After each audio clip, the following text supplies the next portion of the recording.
Assalamualaikum warahmatullahi wabarakatuh. Allahumma sholli ala Sayyidina Muhammad wa ala ali Sayyidina Muhammad. Yang pertama,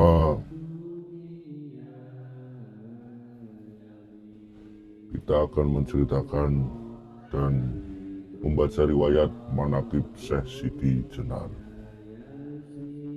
Yang pasti beliau adalah wali agung, wali kutub yang sangat luar biasa, yang pastinya menjaga Pulau Jawa khususnya Nusantara. Kanjeng Syekh Siti Jenar atau yang bernama asli Sayyid Hasan Ali Hasan, atau yang bergelar Syekh Abdul Jalil, dilahirkan di wilayah Persia pada tahun 1404 Masehi, wafat pada 1527 Masehi, tepatnya wafat di bulan September, yaitu tanggal 26 September atau 29 Zulhijjah 933 Hijriah, hari Kamis. Beliau adalah wali yang sangat luar biasa, yang mendapatkan fitnah dari bangsa Belanda.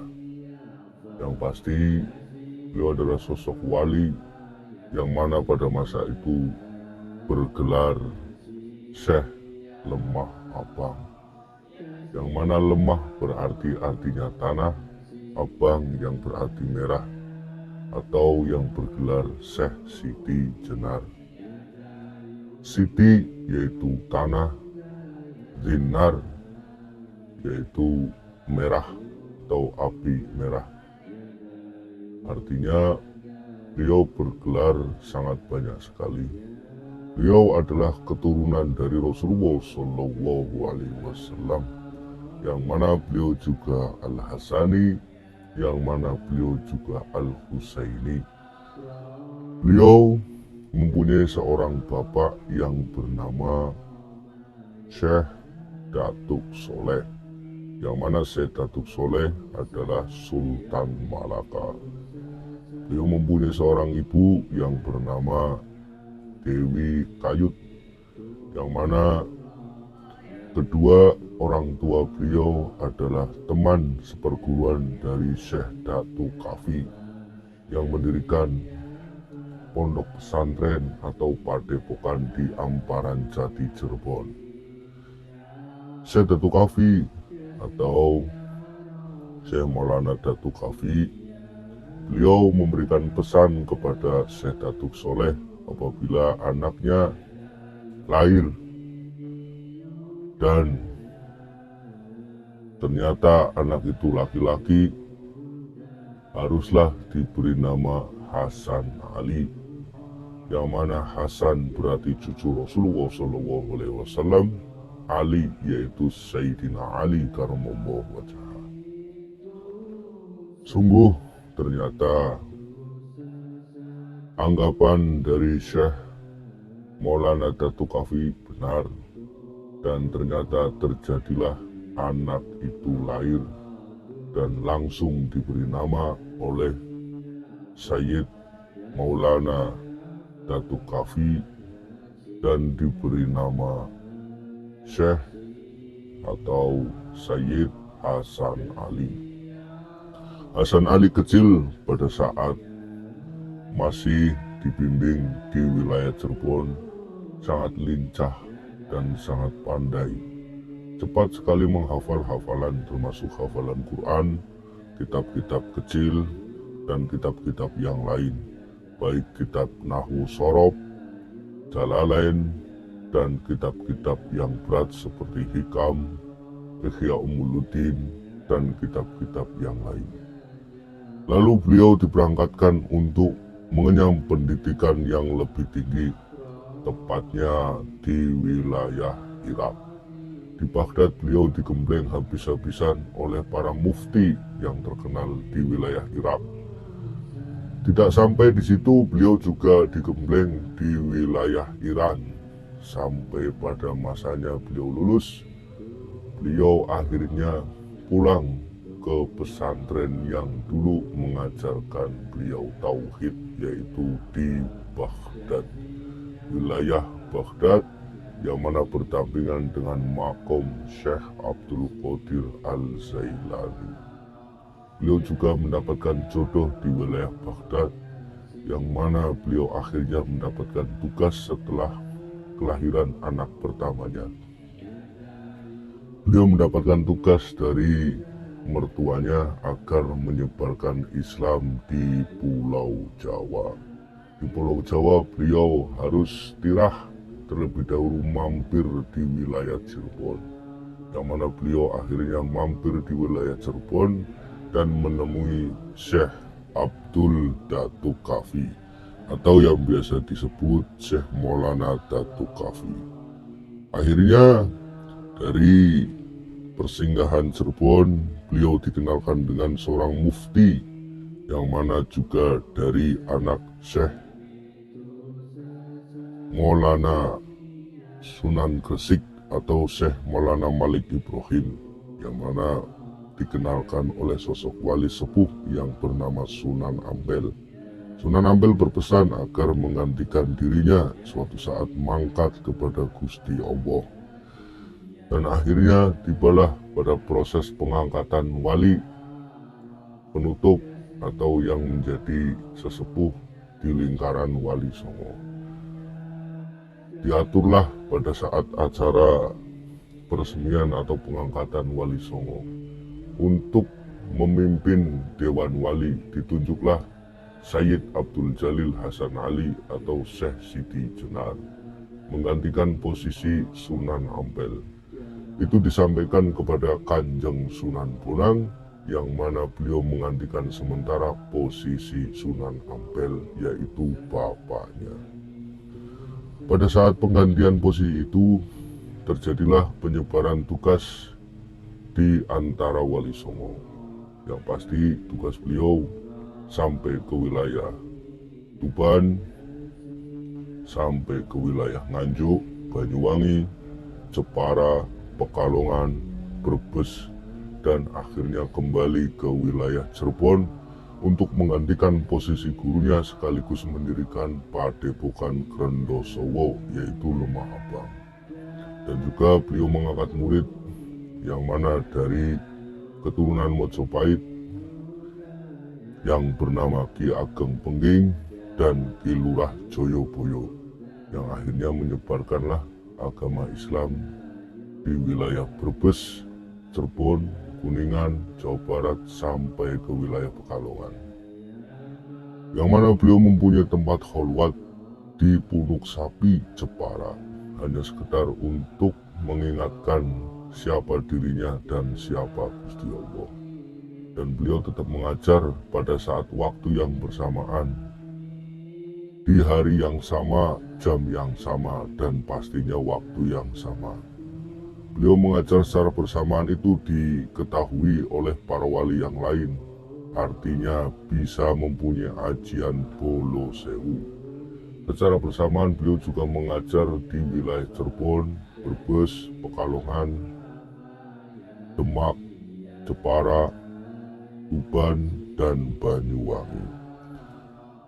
Akhirnya pada saat makrifat beliau mendapatkan kemakrifatan wahdatul wujud, manunggaling kaulo lan Gusti.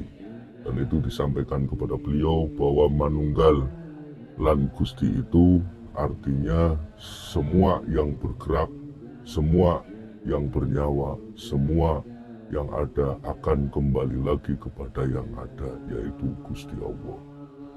Dan juga disalahfahami oleh Sultan yang pada waktu itu memimpin di Bintoro, Demak, yang mana kesalahpahaman itu terjadi dan menyebabkan Kanjeng Syekh Siti Jenar difitnah habis-habisan. Padahal manunggaling kaulo Gusti, kaulo yang berarti rakyat jelata, Gusti yang berarti pemimpin. Tidak ada jarak antara kaulo dan Gusti.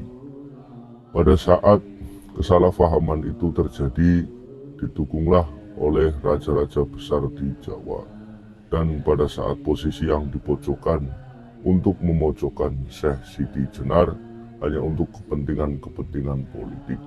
Sejatinya kemarifatan Kanjeng Syekh Siti Jenar benar adanya, dan tidak ada penyesatan, penyimpangan ataupun yang bersifat syirik, musyrik, dan lain sebagainya, karena beliau adalah pengamal syariat sejati dan beliau adalah pengamal tauhid sejati.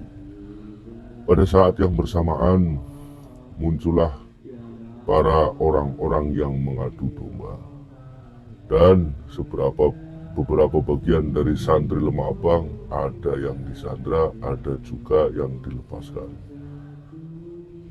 Seketika itu Kanjeng Syekh Siti Jenar memutuskan untuk pergi ke wilayah Demak dan membicarakan perihal masalah ini, dan memutuskan bahwa kehidupan mati atau kehidupan hidup sejatinya milik Allah.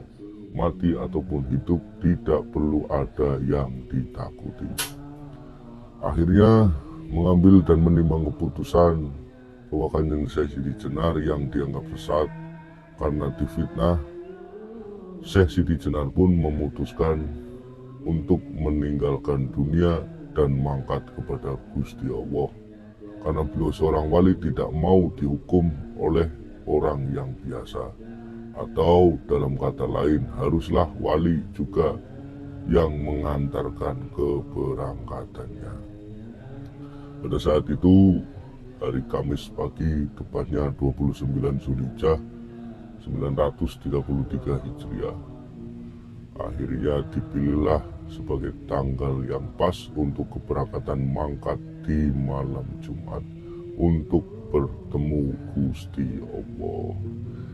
Dan pada saat bersamaan Kanjeng Syekh Siti Jenar dari ketika hari itu langit sangat cerah, dan pada saat mangkatnya Kanjeng Syekh Siti Jenar, antara keyakinan dan tidak adanya keyakinan bahwa semua keputusan Allah akan diambilnya oleh para wali. Singkat cerita, pada saat itu golok yang dipegang oleh Sunan Kudus akhirnya menempel leher Kanjeng Syekh Siti Jenar, tapi bagaikan besi ketemu besi. Lalu diperintahnya Sunan Giri untuk berdoa dan memimpin doa Kanjeng Syekh Siti Jenar agar supaya meninggal dalam keadaan seperti orang yang biasa meninggal. Pada saat itu Kanjeng Syekh Siti Jenar berdoa, "Ya Allah, wafatkan saya agar saya seperti yang lain." Lalu keluarlah darah putih dari leher beliau, yang mana diproteslah oleh banyak wali agar meninggal seperti orang biasa, tidak seperti cacing. Akhirnya lalu kembali lagi lah untuk diadakan hukuman kembali untuk ketiga kalinya, diulang. Bagaikan besi yang menyambung kembali, bagaikan tanah liat yang bisa disambung kembali. Akhirnya diambillah eksekusi ketiga, kembalilah dipenggal, muncullah dan keluarlah darah merah. Akhirnya diproteslah terutama Kanjeng Sunan Kalijaga, Kanjeng Syekh Siti agar meninggal seperti orang biasa yang bergelar wali, tidak seperti kambing yang berdarah merah. Akhirnya berdoalah Kanjeng Syekh Siti Jenar agar meninggal seperti orang biasa yang bergelar wali. Dan pada saat bersamaan pemenggalan keempat terjadi, jasad beliau hilang seketika setelah dipenggal. Dan proteslah Sunan Kudus agar supaya meninggal tidak dalam keadaan seperti siluman. Lalu beliau kembali lagi dan berdoa kepada Allah Subhanahu wa Ta'ala yang terakhir, yaitu yang kelima, agar diwafatkan seperti keinginan para wali-wali Allah. Akhirnya Kanjeng Syekh Siti Jenar terakhir mangkat kepada Gusti Allah Dan semua wali sujud karena melihat kebesaran Allah dan menyaksikan kebesaran Allah, bahwa darah Kanjeng Sayyidi Jenar berbau minyak zafaron. Ketika berbau minyak zafaron, semua pun terkagum-kagum karena tetesan darah membentuk lafaz La ilaha illallah Muhammadur Rasulullah. Ketika itu semua wali sujud karena melihat kebesaran Allah, dan jasadnya mukso diambil atau diamankan oleh Gusti Allah. Seketika itu semua santri dan wali-wali merasa kagum atas kebesaran Sayyidi Jenar yang mana mempunyai kebangkatan agung, karena untuk kepentingan-kepentingan politik agar tidak disalahfahami oleh bagian santri, akhirnya para wali memutuskan langsung untuk memakamkan Kanjeng Sayyidi Jenar, atau dalam kata lain tidak memberitahu santri yang lain di mana makom aslinya. Karena pada saat dimakamkan, rombongan dari Cirebon membawa jasad Sayyidi Jenar, rombongan dari Brebes membawa jasad Sayyidi Jenar, rombongan Pekalongan membawa jasad Sayyidi Jenar, dan rombongan dari Jeporo, dari Tuban, dan dari Banyuwangi semuanya pun membawa jasad Sayyidi Jenar. Artinya kesemuanya membawa jasad beliau. Yang manakah yang asli? Wallahu a'lam bishawab. Pesan saya dan pesan semua pecinta Kanjeng Sayyidi Jenar, bahwa semua adalah kesalahpahaman dari cerita tayangan televisi ataupun film-film yang dibuat tempo dulu mengenai Sayyidi Jenar. Semuanya adalah fitnah, yang mana cerita-cerita fitnah mulai dibuat oleh zaman VOC untuk mengambil alih Mataram Jawa. Karena Mataram Jawa terlalu terkagum dan terlalu mengagumi Kanjeng Sayyidi Jenar.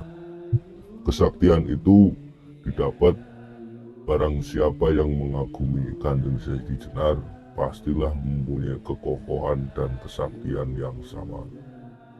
Hal itu tidak mau diambil resiko oleh VOC. Akhirnya bagaimanapun caranya agar orang-orang penduduk Mataram Islam pada waktu itu tidak mengkultuskan ataupun tidak menyukai Sayyidi Jenar. Agar tidak menyukai Sayyidi Jenar, dibuatlah fitnah-fitnah keji.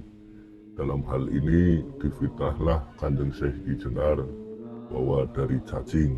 Ada juga yang mengatakan jasadnya berubah menjadi anjing hitam karena kesesatannya. Naudzubillah summa naudzubillah. Itu semua untuk menghindari atau agar masyarakat Mataram, prajurit Mataram, tidak menaruh kecintaan kepada beliau.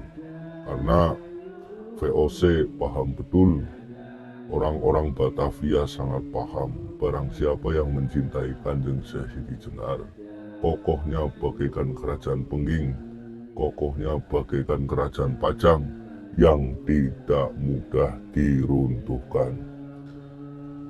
Akhir daripada sebuah cerita ini, VOC berhasil menanamkan cerita-cerita palsu mengenai Sayyidi Jenar, sampai dibuatlah film-film yang tidak baik atau tidak benar pada tahun 70 dan 80-an, semata-mata karena kepentingan politik.